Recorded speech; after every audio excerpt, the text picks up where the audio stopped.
Bueno, arrancamos un nuevo bloque. Tenemos la oportunidad de hablar de algunos temas de salud que muchas veces cuesta, ¿no? Transitarlos, hablarlos.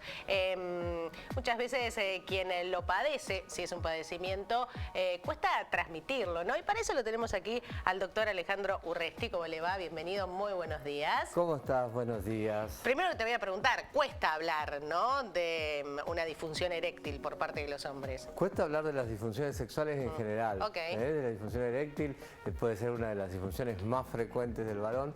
Hoy tenemos que hablar de la eyaculación precoz, que también es considerada por muchos investigadores una de las disfunciones más frecuentes, si no la más frecuente del varón.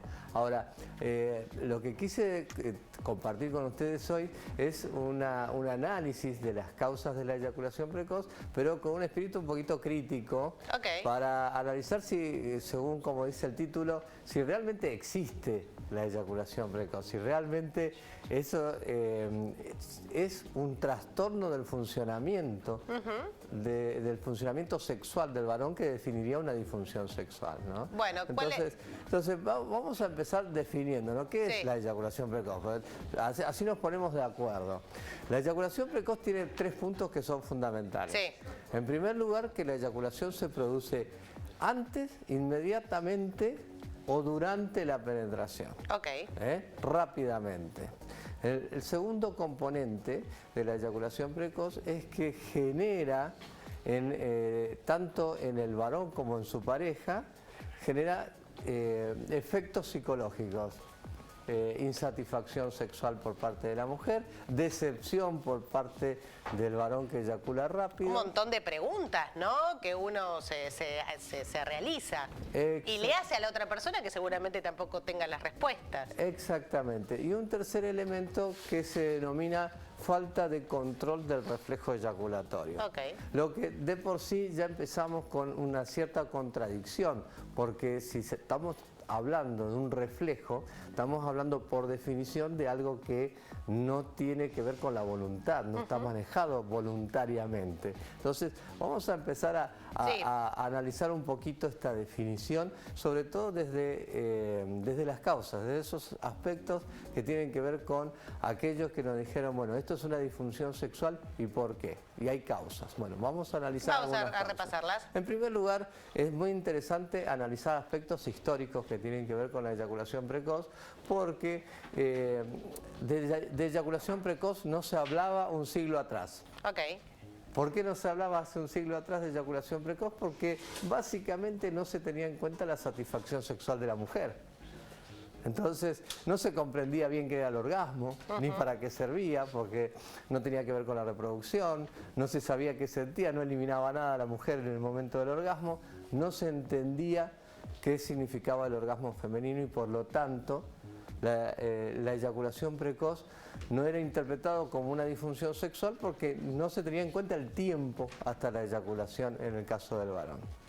Sin embargo, sí existía un elemento que tenía que ver con el varón proveedor, ese varón que debía o tenía la obligación de proporcionar placer sexual a la mujer. Entonces, a partir de ahí empieza, sobre todo a partir de mediados del siglo pasado, en la exigencia de placer sexual femenino, exigencias también en torno a la respuesta sexual del varón. Que el pene esté erecto, que pueda penetrar, que pueda durar durante la penetración y que no termine rápido, obviamente, para no generar insatisfacción sexual en la mujer. Eso es lo que hace los aspectos históricos. Muy interesante el segundo punto, la teoría psicológica de la conducta aprendida. Esto fue considerado durante mucho tiempo la verdadera causa de la eyaculación precoz. Esto tiene que ver con todo lo que tiene que ver con la conducta del aprendizaje de la función sexual. El aprendizaje del varón del placer sexual ocurría mediante la masturbación. Otra de las culpas que se le ha echado a la masturbación. La masturbación implica un lugar inadecuado en general, pues son gente muy joven que muchas veces no tiene la intimidad necesaria Para eso había que hacerlo rápido, había que lograr el placer, Es la única meta, digamos. La única meta era lograr el Claro. placer y lo más rápidamente posible. Está bien. Y el aprendizaje de la sexualidad del varón ocurría de esta manera y mucha teoría psicológica se basaba en que este aprendizaje de la sexualidad masculina originaba más tarde esta disfunción sexual. Era la causa de esta disfunción sexual y esto estaba basado en que las terapias sexuales que se hacían intentaban ir para atrás este proceso de búsqueda rápida de la eyaculación y algunas con mucho éxito. Algunas con mucho éxito generaban cambios en la conducta. ¿De qué trata esto de la naturaleza prorreproductiva?